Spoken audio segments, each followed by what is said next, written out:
You may remember during the election campaign about 12 months ago, a group of nasty little fascists in Victoria planned a premeditated assault upon me, where they stalked me in a public park, snuck up behind me. One of them hit me across the back of the head. And they were so brazen, these criminals were so brazen that they actually filmed themselves committing a criminal assault upon a member of parliament and posted it on their social media pages. Stop hanging out with Nazis. Stop hanging out with Nazis. You're anti-Semite. You're an anti-Semite. You're a Nazi lover.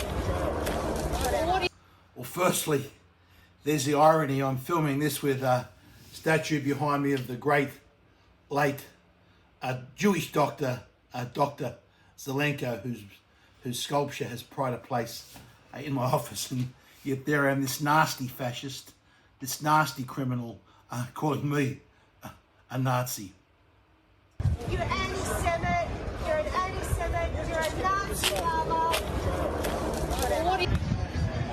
Stop hanging out with Nazis. Well, those people were finally arrested correctly, taken to court.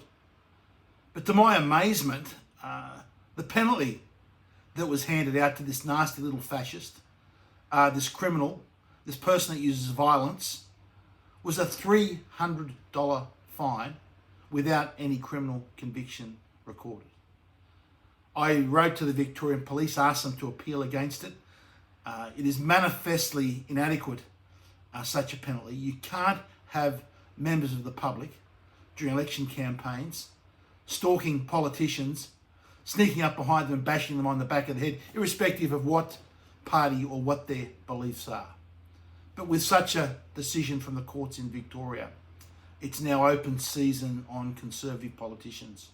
A $300 fine, no conviction, is just a disgrace. It just shows what a rabble Victoria is, and compare that sentence to Monica Smith. Monica Smith, who's spent 3 weeks in a women's prison in Victoria, not for assaulting anyone, but for the crime of posting a protest against Dan Andrews online. Just simply posting a protest. They charged her with incitement, a charge that was eventually dropped.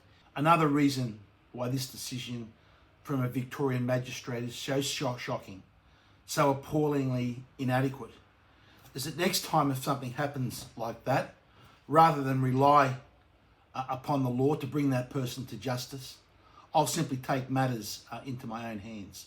I won't just say let the police do their work and the courts do their work. If they're only going to fine them $300, I might as well take matters into my own hands. That's how shocking this decision is.